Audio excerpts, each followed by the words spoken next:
During the French Grand Prix, it was quite a surprise to see Lewis, who was leading Max by 2.741 seconds at the end of lap 18, to lose all that time after he and Max had pitted one lap after the other. Even though Lewis had a quicker pit time of 2.2 seconds to Max's 2.3 seconds, his total pit lane time to Max was longer, 30.263 to 29.803 seconds, a gap of 0.46 seconds. Lewis came out of the pit lane ahead of a charging Max to meet him head-to-head by the first corner entry, at the beginning of lap 20. So where did that 2.7 seconds disappear to?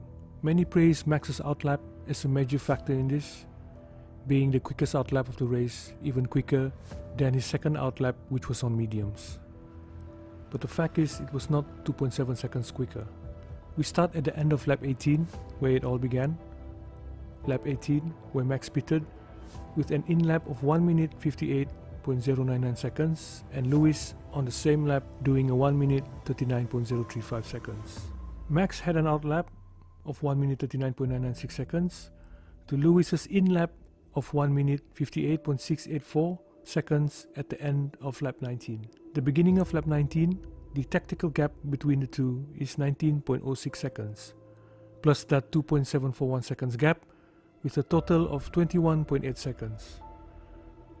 Towards the beginning of lap 20, the first corner is where Max managed the undercut, as Lewis had just completed his in-lap to start his outlap. Position for position, Max's combined lap to Lewis's lap for 18 and 19 was 3 minutes 38.095 seconds, longer to Lewis's 3 minutes 37.71 seconds. Now we've got 2.741 seconds plus another 0.376 seconds by the time Lewis ended his in-lap count after the start and finish pit straight. Now we've got 3.117 seconds static gap. When Max goes past the finish line, the gap between him and Lewis is now down to 2.7 seconds. This gap has narrowed down from Lewis still being in the pit lane speed limiter for another 10 meters, where the timer for the pit lane ends. Lewis is starting his 20th lap. Max is closing the gap by being at full speed to an accelerating Lewis. Lewis is at the slowest point of his race, leaving the pits, while Max is at one of his fastest, going past the start-finish straight. From the finishing line to meeting Lewis at the corner entry, it took Max 5.3 seconds.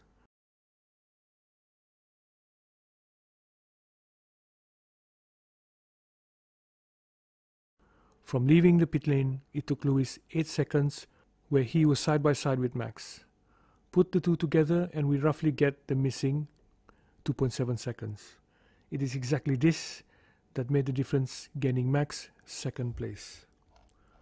On shadow positions or dynamic lap times, there were those who said that maybe Lewis was left out a lap too long during his in-lap, hinting that tyre degradation has already got to his pace.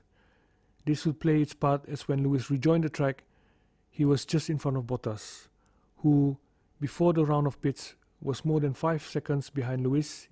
After Bottas and Lewis had done their pit stops, Lewis rejoined the track just in front of Bottas.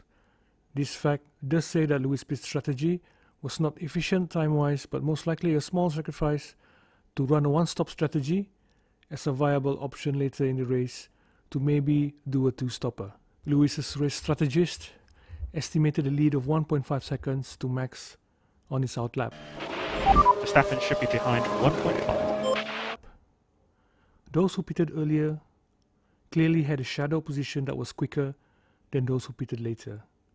Those new sets of hard compound tyres allowed drivers to set blistering early laps certainly played a role. Bottas' quickest lap, set on hards, is only 0.5 of a second slower to Max's fastest lap of the race on mediums. And that was done on lap 35 with significantly less fuel weight to when Bottas managed his on lap 19. Both Bottas and Max gained grounds on Lewis, Bottas even more so. Maybe he was trying to undercut Max, nearly taking Lewis as well, posting a then fastest lap of the race on lap 19. There's Verstappen alongside. Aguilar's not sure what happened there, mate. A real irony here is Bottas' team obviously know how to get the best out of his abilities with the car. Yet, during the race they never pitted him for a second time, whether to improve his race or even to take a point off Max's fastest lap point. Using Bottas to block Max's rapid progress, especially in this era of DRS and on worn-out tires, was always going to be a futile attempt of slowing Max down. Being just off half a second from the fastest lap of the race, on hard tires and more fuel, he certainly could have made a good challenge with softer tires and less fuel to get the fastest lap of the race.